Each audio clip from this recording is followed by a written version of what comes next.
the Un-Biddable Master Plan, and then our third webinar in the series that sponsored by Dynaescape, which will be the kitchen table presentation. So again, thank you all for being here. We have about an hour, so why don't we get started. Now I just want to review, for those of you that were on the last webinar, I just have a few slides to review. If you didn't listen to the previous webinar, I highly suggest that you do. It's great information, very useful information, and but I just want to recap some of the highlights to bring you up to speed if you haven't listened to the previous webinar. So we're just going to review.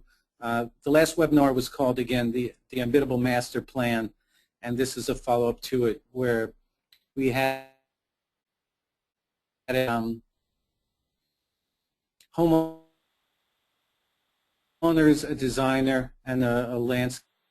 Or once upon a time, contractor wasn't making a lot of money, as contractors often, unfortunately, do not. So we're going to show you how to really give you the best opportunities that you possibly can to sell a job. As you may recall from the last webinar, one of the problems was that the landscape contractor was providing incredible detailed plans. And this is something, again, to give you an example of very detailed drawing, all the specifications, a lot of information on it.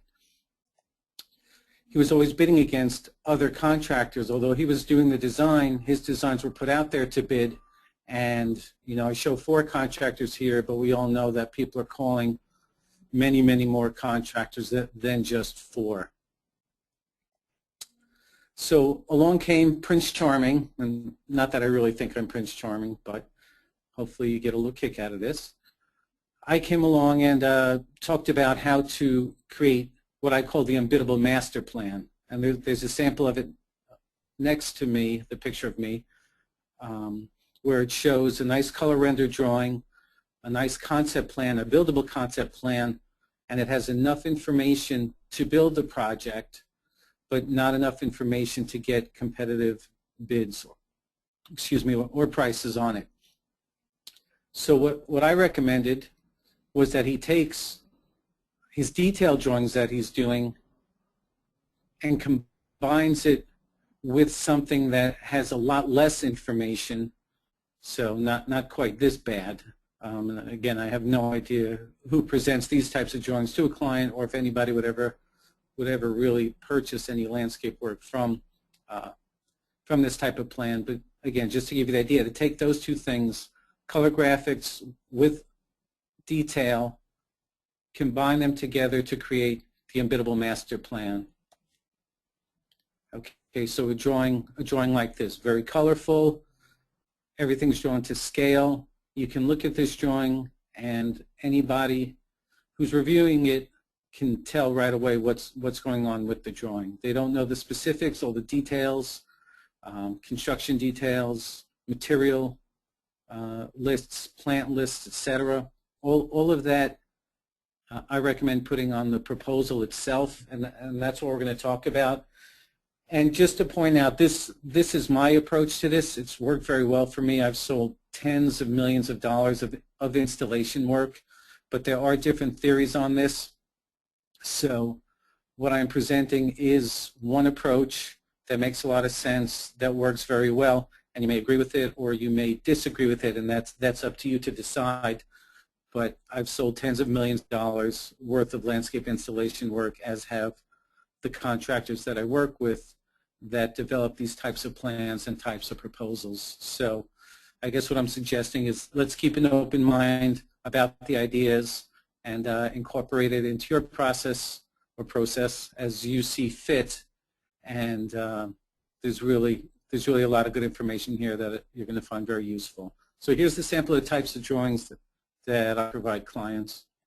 Just to zoom in again, real, very simple lawn, patio, kitchen, steps, pool, all drawn to scale, plant material.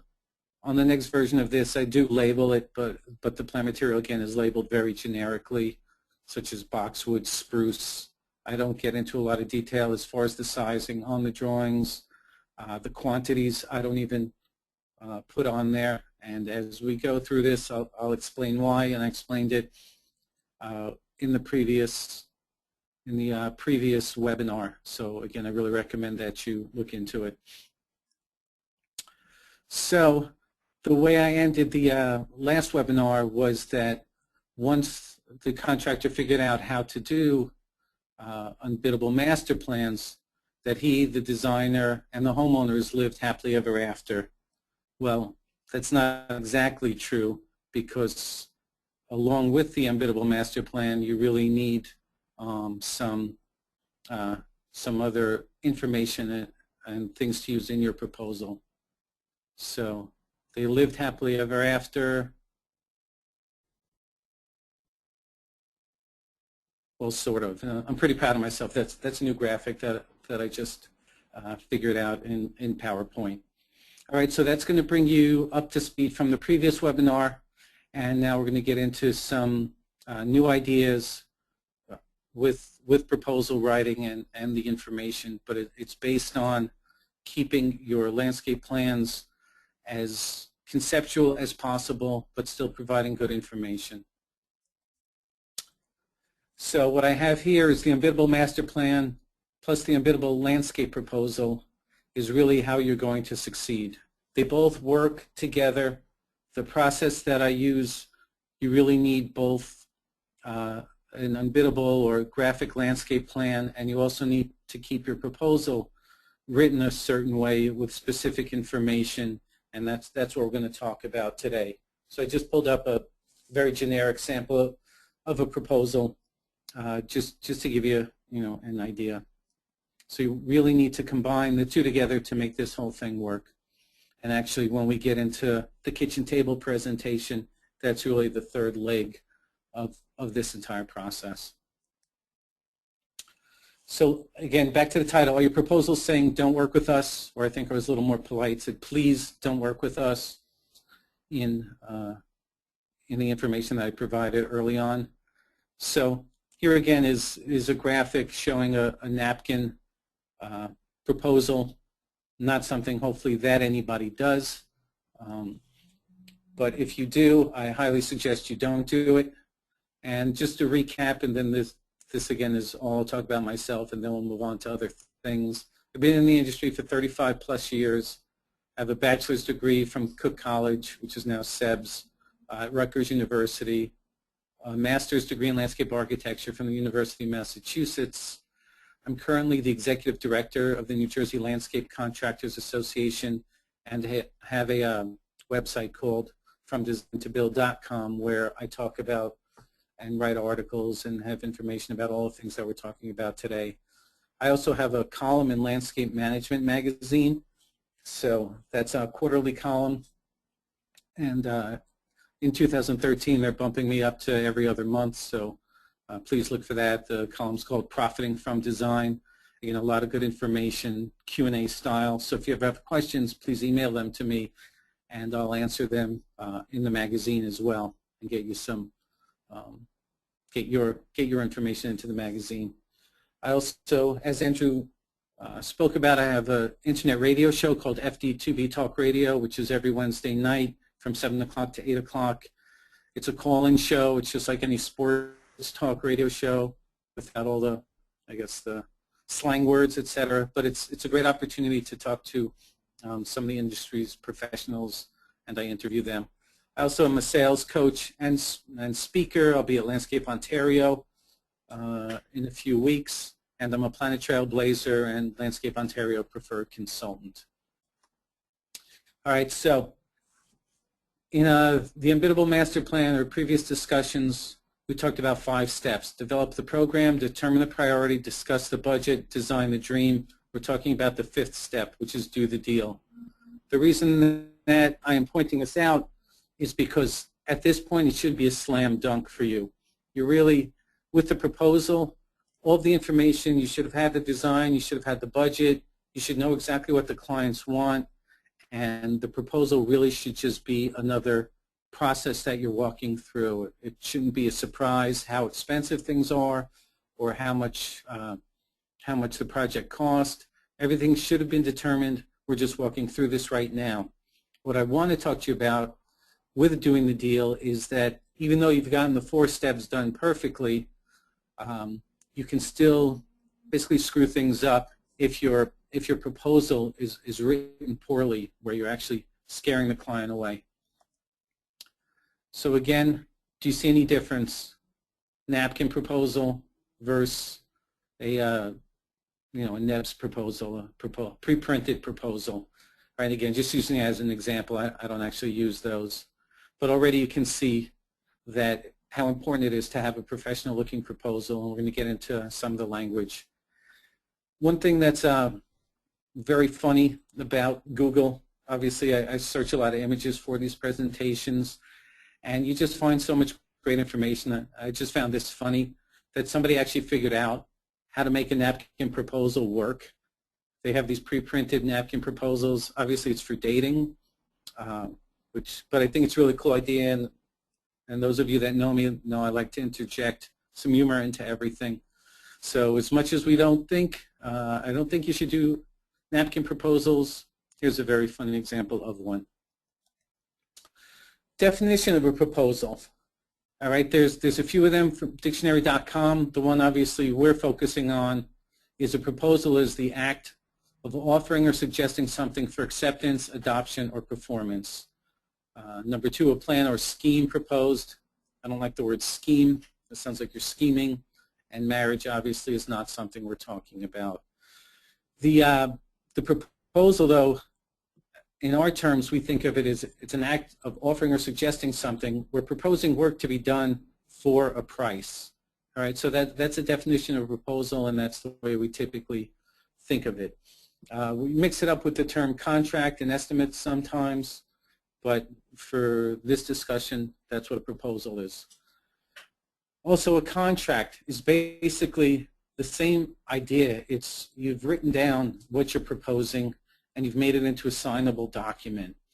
Once it's signed and signed by both parties, that's when you actually have a contract that's enforceable by law. So you can propose anything you want, but until it's signed by both parties, it's not a contract, and I don't believe money even has to exchange hands for it to be a contract.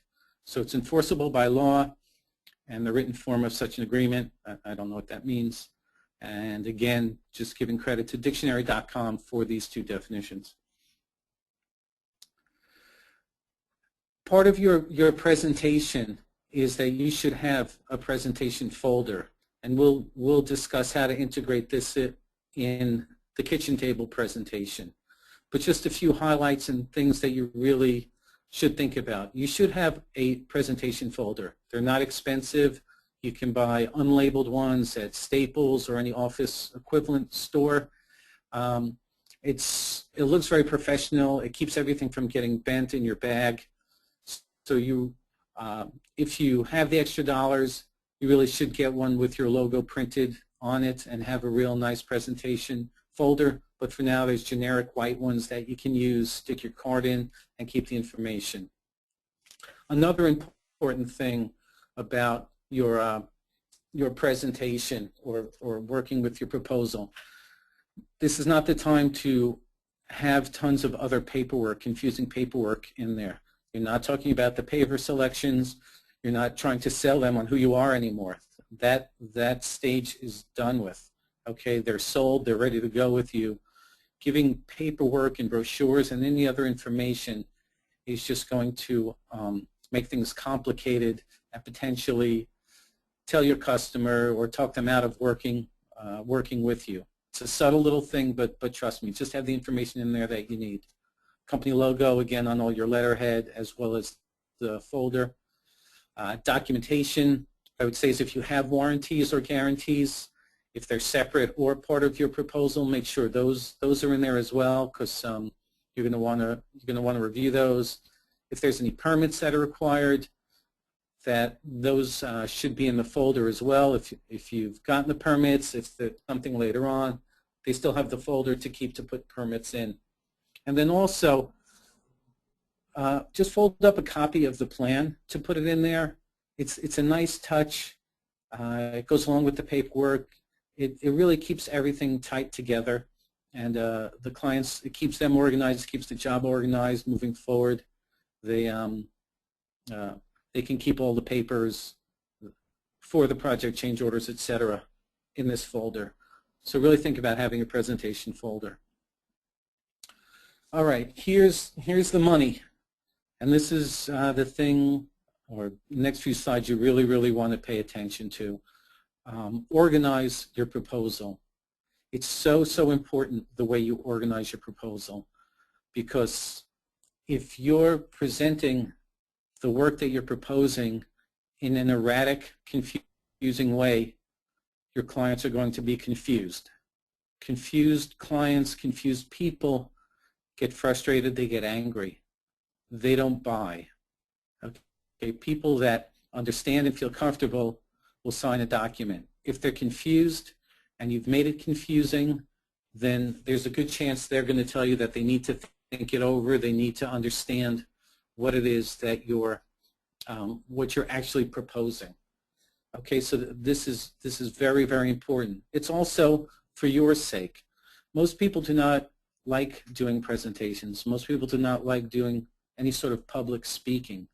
So really what you want to do is organize your proposal in a way that's very comfortable for you to present to your clients so that they can understand it's in a logical, methodical way, and everybody can just walk through it just like you walk through the plan. All right, so the best way to do this is organize your proposal the way that you're going to manage the job. All right, now I've listed a lot of the things that we do. Obviously, if they're a swimming pool or any sort of structures, you want to work that into a logical sequence as well. It may not be the way the job goes 100%, but you want it to follow a logical flow. So for example, the first thing that you do when you get in there is you're going to remove any trees, any plant material that's unwanted, and hopefully do some transplants or stage them in an area. Makes sense. Demolition and disposal. It's the next thing that we all do. We're going to get rid of any sort of asphalt or concrete or retaining walls or anything that we need to destroy, demolish, and get rid of. Makes sense? It's logical. Then we're going to get into excavation. All right, whether you're importing or exporting soil, whether you're regrading the property, stockpiling soil, there's some sort of excavation. Okay, grading and drainage is the next thing. Drainage is kind of a hybrid because that could move around depending on what you're actually doing. But I have it with grading and drainage.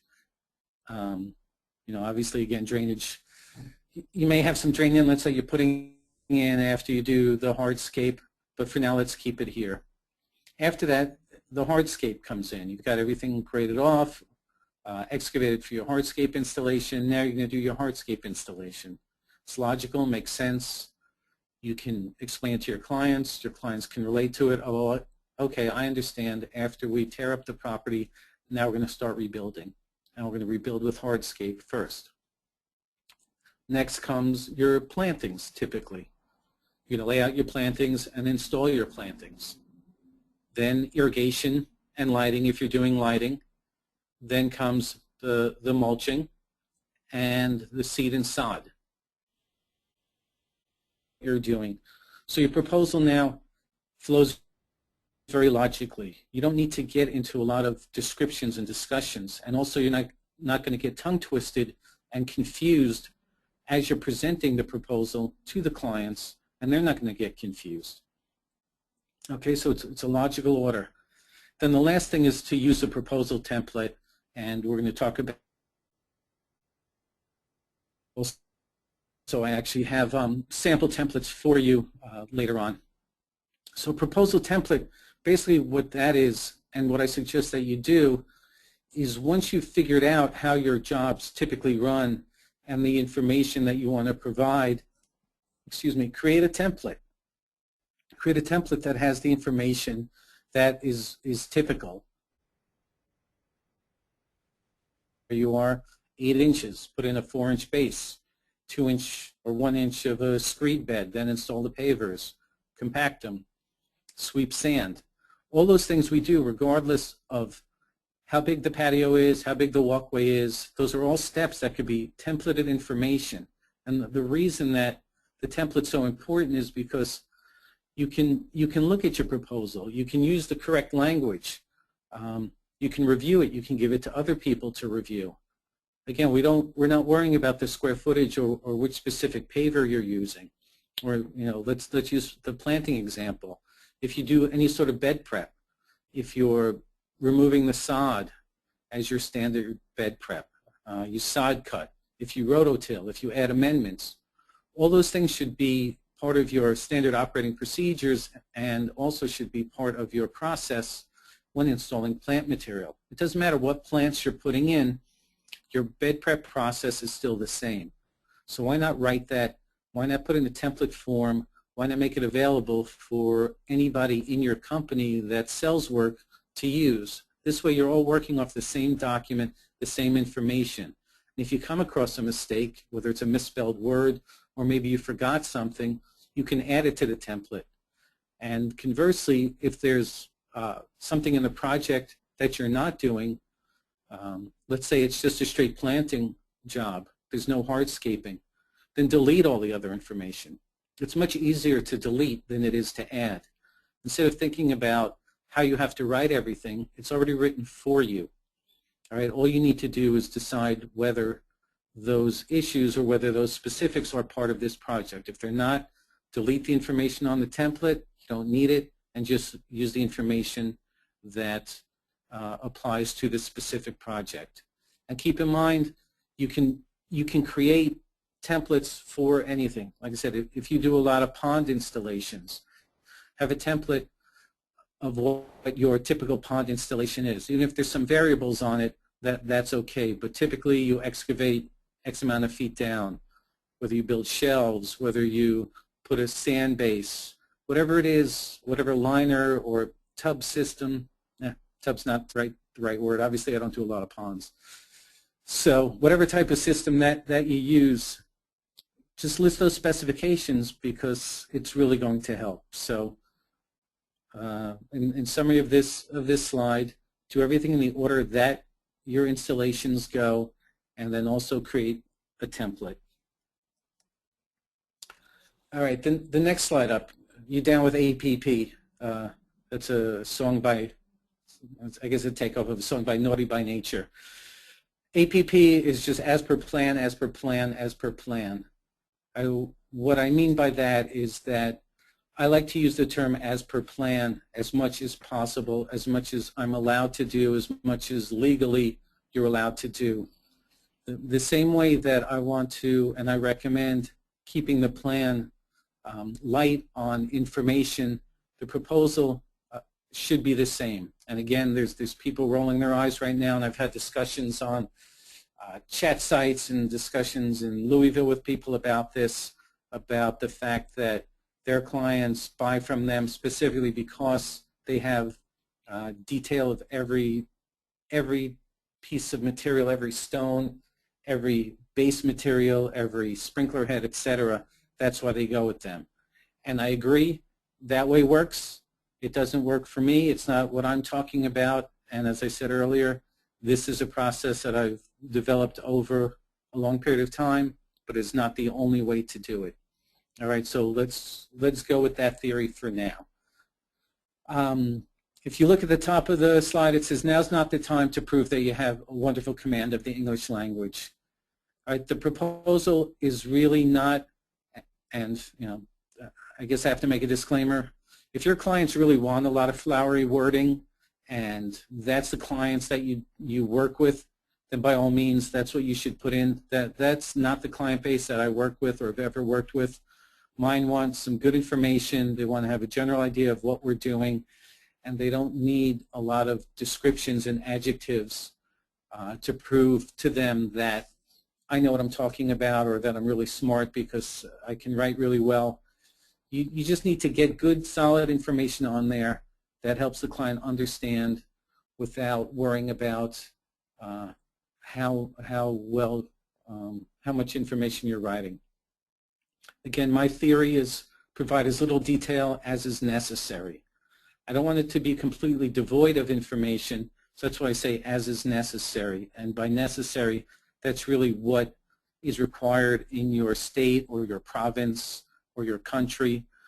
You need to provide the detail that makes it a legal document, that if there ever is a problem later on, that you've provided the information that you need to for it to be a legal document. But if not, then you really don't need to put it in there. If you go down, the next thing is describe the installation process. That's how I write my proposals, and that's how you can, as I talked about in the previous slide, as far as using templates, describe the process. Excavate 8 inches, 4-inch base, 1 or 2 inch screed bed, install, compact, install edging. Whatever your process is, that's what I recommend writing down in your proposals. This way, it's very simple. It allows you to write templates, and you don't have to worry about writing so much information. As we all know, as an industry, we don't like to write a lot. We also know that proposals take us a very long time to put together, almost as much, if not longer, than the designs do. So that anything that you can put together or use to help you speed up that process to get back to the client is very useful for you. It's very useful for you for selling the job. So if you can, describe the installation process. Supporting the little detail, no square footages, linear footages, face footages, or cubic yards. I do this intentionally, and this is where I use the term as per plan, is because my goal is not to make it easy for another contractor if they decide to give the plan to another contractor to price up. My goal is not to make it easy for my competition, nor do I think it should be one of your goals.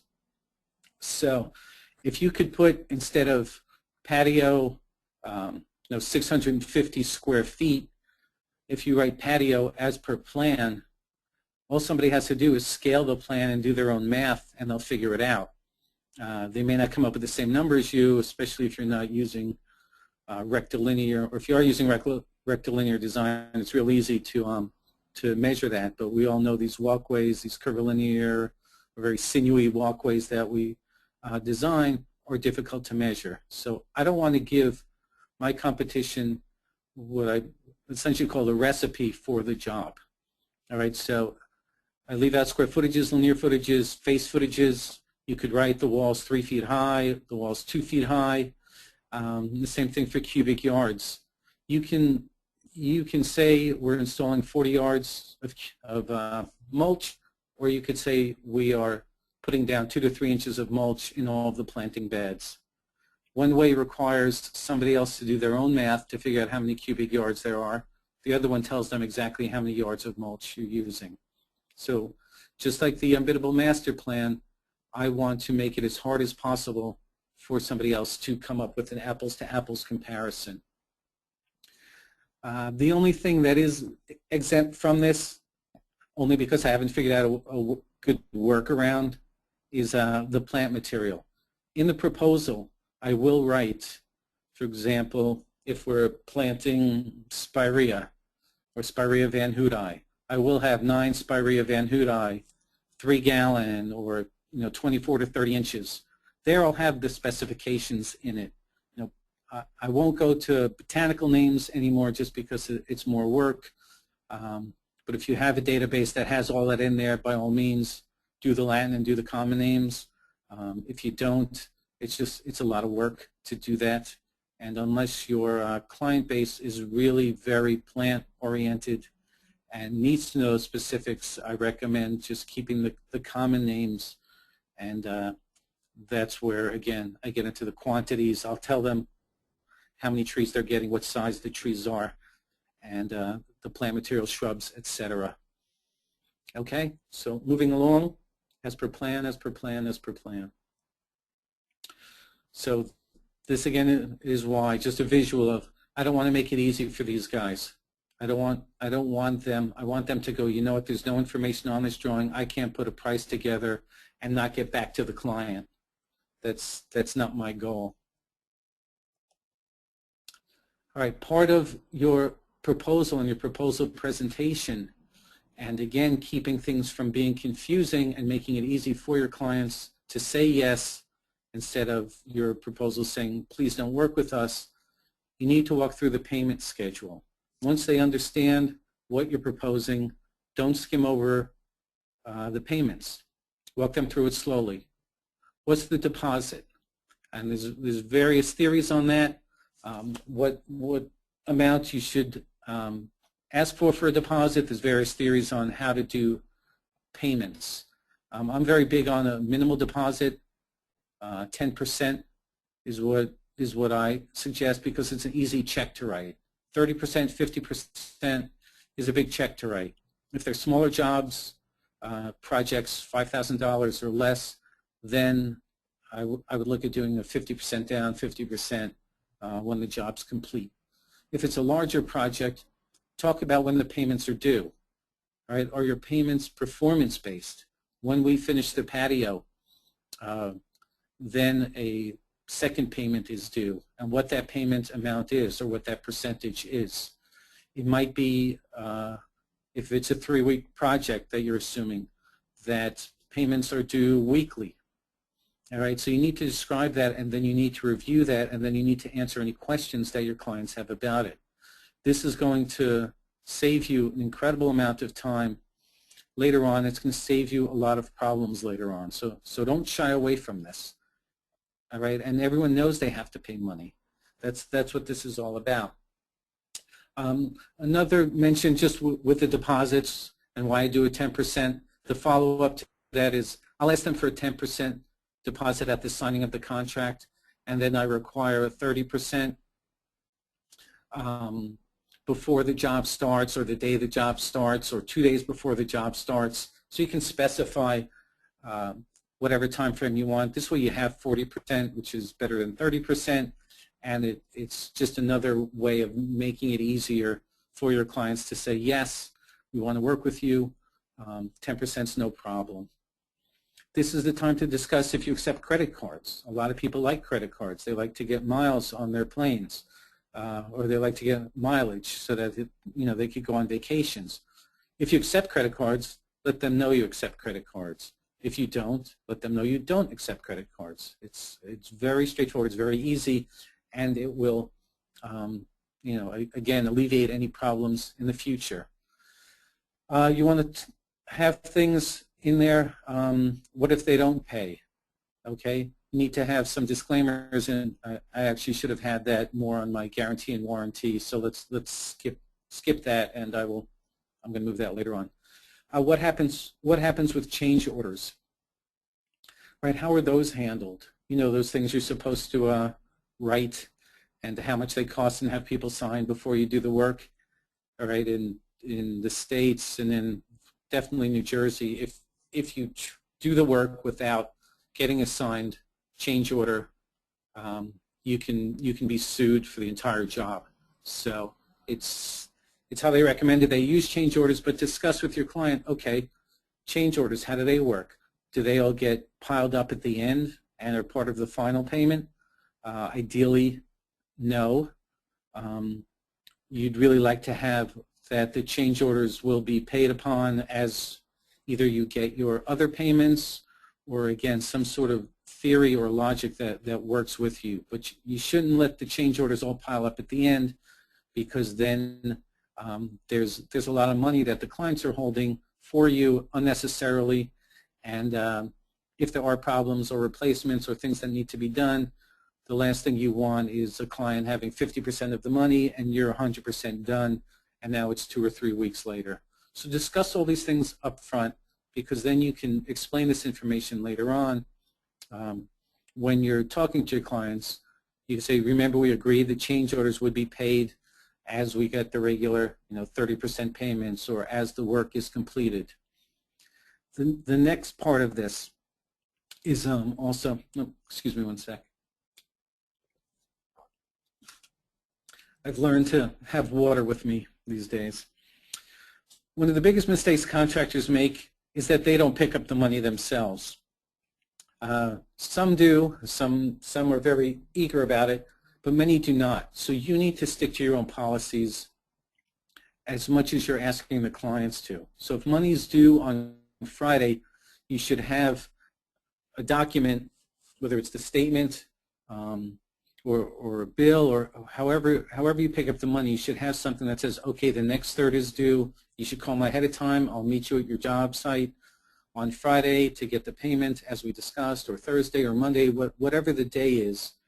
You want to stick to your own, you want to stick to your own payment schedule, because if you let it get away, then they're going to let it get away. It's also, and this is the last thing I'll say about this, is that it's a great opportunity to have a meeting with your clients. When payments are due is a great time to walk the job. All right. Ideally, both husband and wife are around. You could pick up your check and ask them how they think the job's going. Make sure you allot yourself some time, not to just hit and run and get the money, but say, how's the job going? Do you have any questions? Do you want to take a walk through? It's a great opportunity to, one, make them feel at ease and glad that they worked with you, and also it's a great opportunity to upsell them. Okay, so stick to your own contracts and stick to your own deposit amounts. You also want to review the legalese. That's all the stuff that's on the back of your contract or your proposal that most of us don't read. Somebody's probably written it for us. Hopefully you've had an attorney review it, but you need to know your legalese as well, or close to as well as an attorney does. You need to know what you're not responsible for and what the warranties and guarantees are, because clients will flip over the page and review it and have questions. So why not just walk them through it? Don't hide from it. Listen, if we rip up the sprinkler systems, we're not responsible. We can give you a price to repair them, but we don't know what's underground, especially sprinkler irrigation systems. Depending on, again, on where you live, there's one-call systems out there, so we are responsible if we hit a gas line and we didn't have a proper mark out. But we're not responsible if the previous homeowner or yourself got a friend over, you dug a trench, threw a wire in it to get a light post out by your front walkway or a light on your shed, and you rip it out of the ground. You're not responsible for that. You're not responsible for repairing that, and you need to let your clients know what you are responsible for and not. And if they object to something, that's okay. Discuss it, get it on the table, and get it out of the way. Don't be afraid of these things, okay? But you need to know your own legalese. You need to review it yourself. If you need to talk to somebody else in your company to make sure you understand everything, you should. Because there's nothing like, I don't know, or I'm not sure what that means to, again, give a client a reason or an excuse. Obviously, you can't know everything, so you can also say, you know what, I'm not exactly sure about that. I'm not an attorney, but I can call you tomorrow with that information. All right, so I don't want to be completely hardcore, but you really do need to have that. Any warranties and guarantees, if that's on the back of your proposal or it's a separate page, you should have your warranties. Plant materials guaranteed for 1 year based on the fact that you're properly watering, which of course nobody does, but unfortunately there's no way for us to prove it, so we're always on the hook for the plant material. Hardscape, if you have a warranty, if the manufacturer of the material has a warranty. Lighting, if you have any warranties, just review all of that so that the clients know. If it's not part of the project, you don't need to review it. Example, if you're not doing lighting, you don't need to review what your lighting warranties are.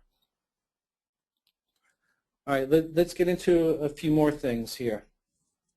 Here's another popular discussion, lump sum versus unit pricing. All right, I'm not a proponent of lump sum. Again, unless it's a small job under $5,000 or so, and I'm not a big proponent of unit pricing. These, again, I will say are my opinions, but they're good opinions and based on 35 plus years, almost 40 years of doing this.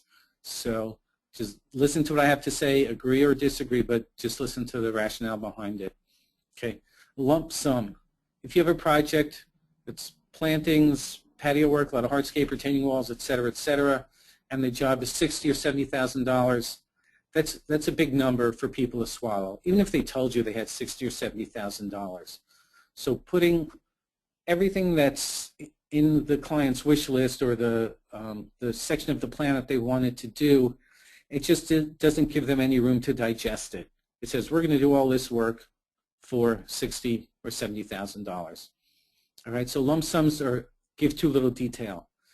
If the clients say, you know what, I know we told you, let's call it the middle. I know we told you $65,000, but we had a car accident or we had another bill to pay. I want to get it down to $55,000.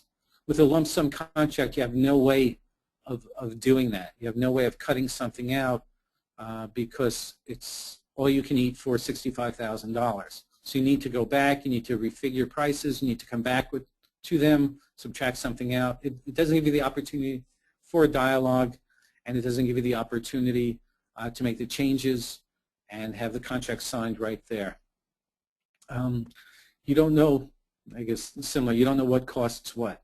They don't know what costs what. So lump sum, again, small projects, it's fine. Bigger projects, I don't recommend it.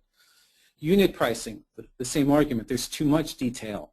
They can look at every single plant and every single thing that you're doing and analyze and scrutinize every square footage and every azalea and every yard of mulch that you're putting down.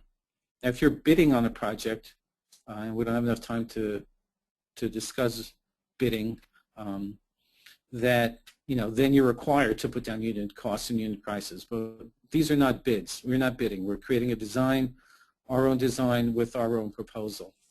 All right, and I have articles written on the difference between bidding and what most of us do as design build contractors. Unit pricing, it's too easy to add or subtract.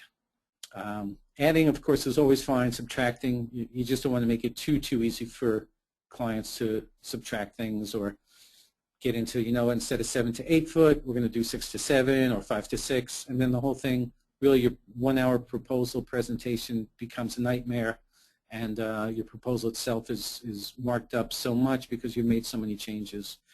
And the clients know exactly what everything costs, which again, on the transparency and consumerism side of things, I wholeheartedly believe and think that it's good and clients should know what things cost.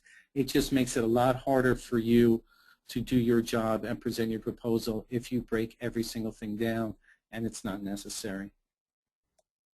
So what I recommend is go with a hybrid.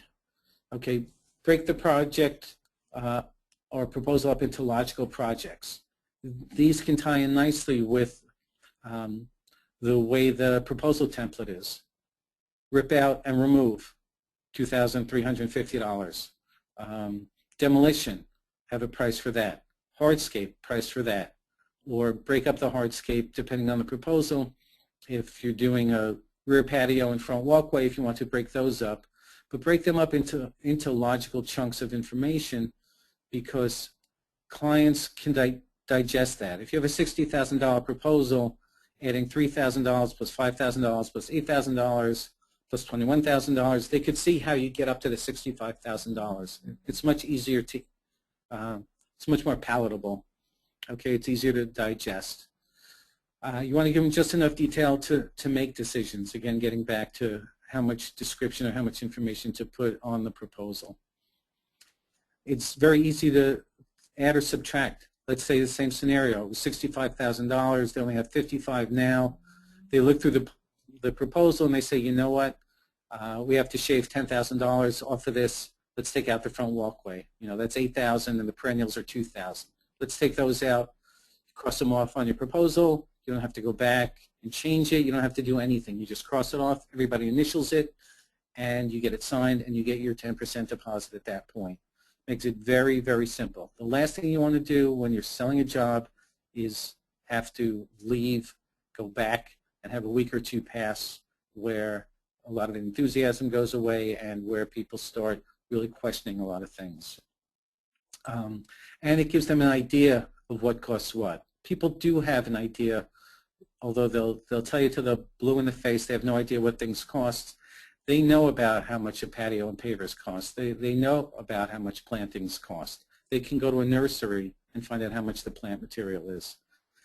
All right, so I recommend you go with a hybrid and really do everything that you can or logically can to group it together with your template. Okay, it's not always possible, but it's a standard operating procedure and it's a thought process that works well for all of us. And the last sentence there, the goal is to provide the client with enough information to make a decision, but not so much that they scrutinize everything. All right, so again, very, very important information. Let's talk about, I'm just looking to see how many slides we have left, because it's about 10 to 2. Okay, ugly numbers. Okay, there's, again, lots of different theories and lots of different thoughts on how you should write your proposals and the dollar amounts.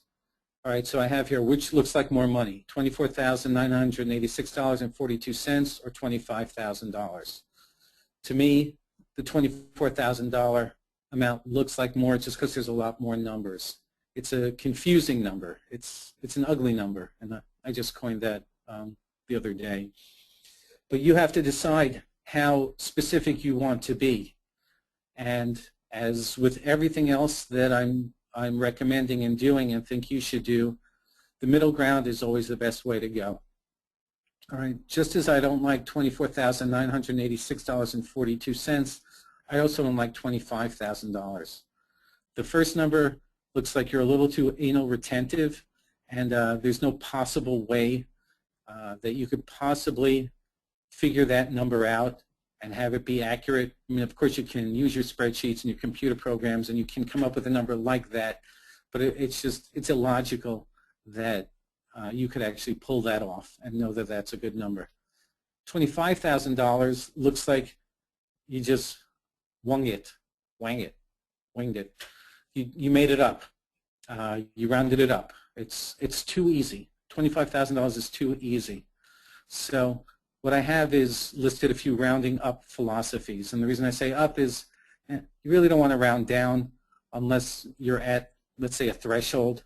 Let's say it's $10,004 is what your estimating process brought you to. It's probably a good idea to be at 9,900 and something or 9,800 and something, because the $10,000 number gets a little scary. Even though $9,995 is only $5 less, we all know we all get duped into it when we buy things or you go holiday shopping. So you can round up the first number to $24,984.50. A little bit better, but still less than ideal. You could do something like $24,985, which is $24,985, where you're rounding down. For the $1.42, I'll be a hypocrite and say, okay, I could go down $1.42. $24,990, I look at that. If I look at that as a customer, I'm thinking to myself, again, he did everything or she did everything that they could to not hit the $25,000.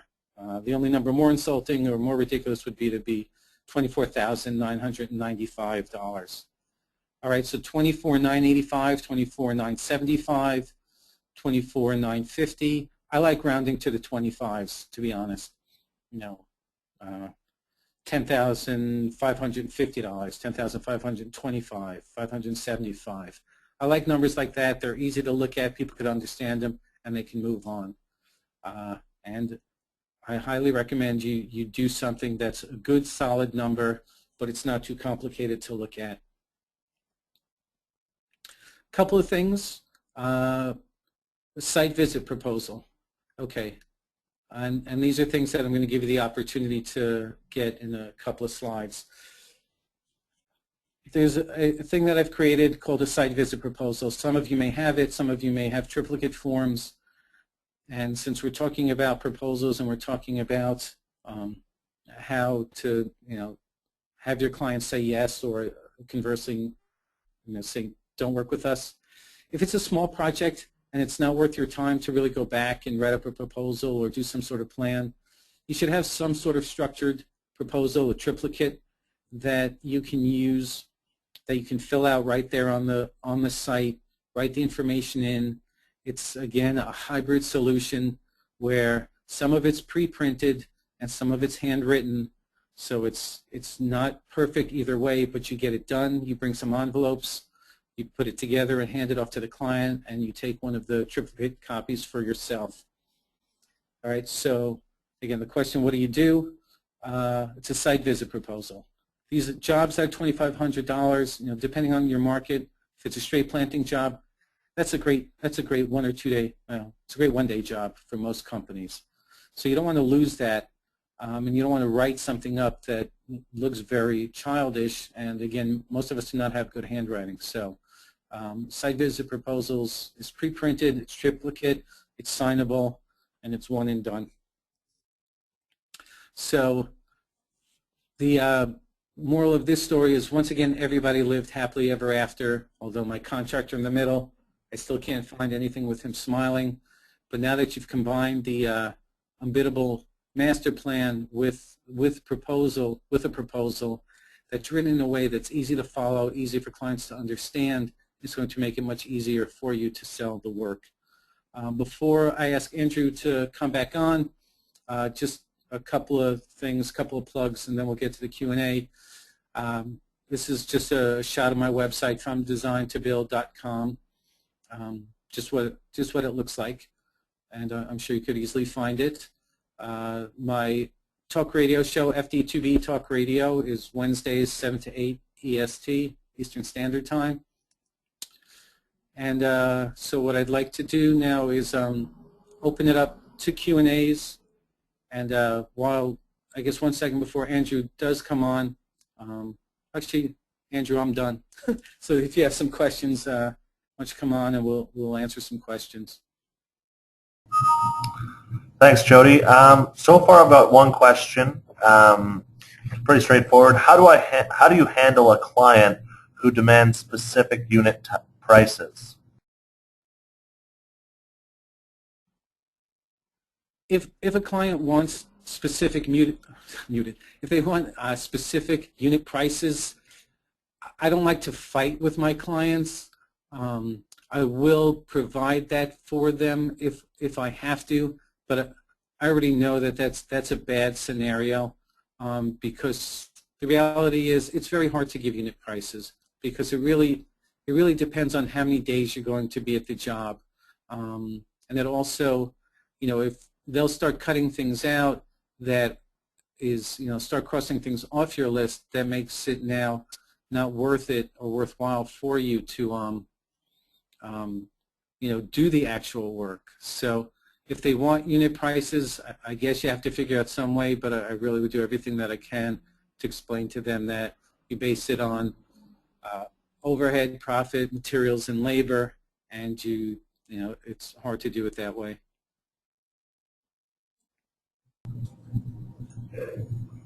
The next question, would you include a payment schedule on proposal/contract? Before I pass that over to Jody, our Managed 360 product, to answer that question, from Dynaescape's perspective, we do include our payment schedule on every single contract, whether it's a 30, 30, 40, something like that, to really get the upfront costs in for your design build. What are your thoughts on that, Jody? Yeah, Andrew, I agree 100%. I mean, it's, the numbers may be different between what I suggest in Managed 360 and what other people do as well. But yes, it should be right after the list of information should be the payment schedule, and then the signature just below that. So, exact same thing, yes. Okay, great. The next question is, in your experience, what's an acceptable time frame between acceptance and approval of a design to providing a detailed written estimate?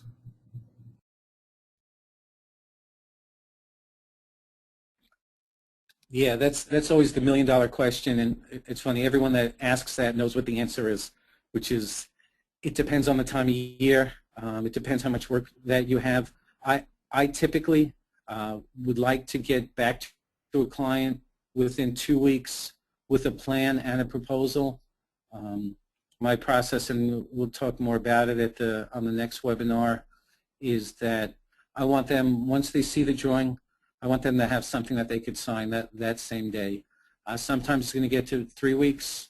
Obviously, winter time is, again, depending on where you live, You can get back to clients faster. Springtime is crazy. But if you can get back to a client within 2 weeks, that's fantastic. 3 weeks if it's super busy.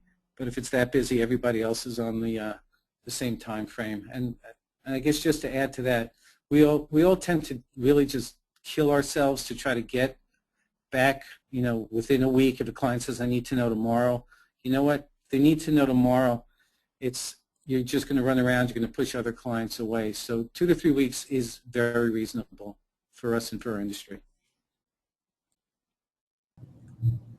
All right. We've got a couple more questions. I think we'll take just an extra few minutes if you're all right with that, Jody, to answer. I think we've got about 3 more questions. So the next one would be, how do you sell or charge for a master plan that lacks detail that would allow someone else to bid it, or are you selling a concept plan?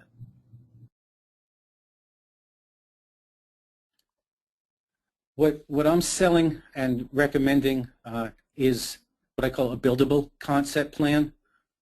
Again, in this area, and I think really throughout the industry, that if you can provide a client with basic information, a drawing that's drawn to scale, that's color rendered, that has generic information on it, 7 spruce, 1 Japanese maple, that is something that you can sell to customers and that they want. It also allows you to put your drawings at a price point. If you go the traditional landscape architect route, that requires lots of construction details, and of course that's another process or another path. Those drawings are typically 4 or 5 times what a drawing that a landscape design build company is going to put together. So if you go on my website, I have the proposal, the design proposal that I use, where it describes what's included, what's not included, but it's something that somebody else could bid on, but it definitely does not make it easy for them to give an apples-to-apples comparison. And again, these are drawings that I've been using for, let's say, 30 years, and they work well. Okay, Jody, just after I mentioned that last part, we got a flood of questions, so I'm just going to select one last question for you to answer, and I guess the rest I'll just pass off to you if you could write some answers under them afterwards, and we'll post those with the recording of this webinar. The last question I was going to ask was, do you agree with giving freebies away to sweeten the deal? For example, free month of mowing or free potting displays as an incentive to use rather than the other guy bidding on a project?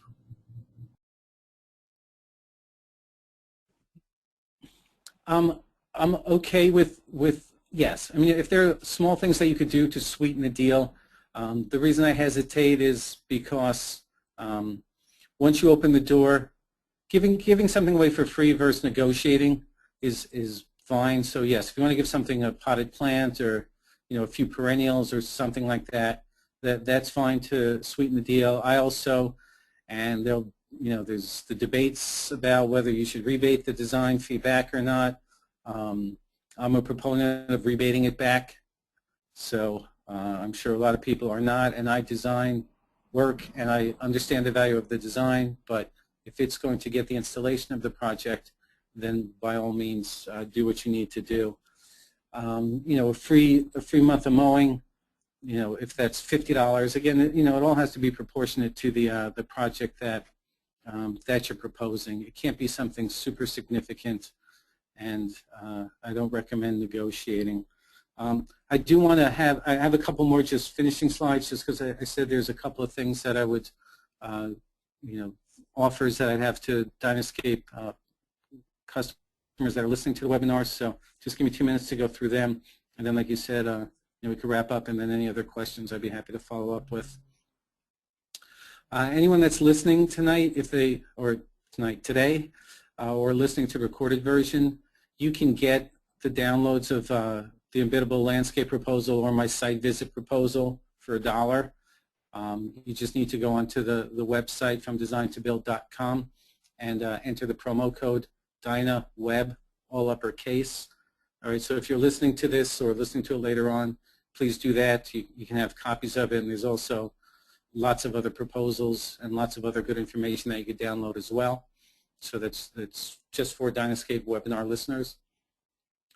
I want to thank Andrew and everybody at Dynascape, Mike Tripp as well, for providing the opportunity to put these webinars together. This is something that Dynascape does as a value and as a service to their customers and to the green industry. And I think it's a wonderful thing that they do to provide free webinars, to provide this type of information to their customers or people that are thinking about being customers, or to the industry in general. And then just to let you know that the next webinar of this series is on Thursday, December 20th, 2012 at 1 o'clock Eastern Standard Time, and it's going to, the topic is the kitchen table presentation. So we'll talk about how to kind of pick up from here. It's really the third in the series of these webinars. So Andrew and everybody listening, thank you. And it's back to you, Andrew. Thanks, everyone. All right, thank you very much. Just on behalf of Dynascape, I just wanted to thank everyone for watching. And Jody, thank you very much for such a great presentation. We look forward to the one on December 20th. Okay, so just look out for our emails broadcasting some of the information for the next webinar, and look out for our emails with the webinar basically posted on the sites and everything like that. Okay, I hope everyone enjoyed it, and have a nice day.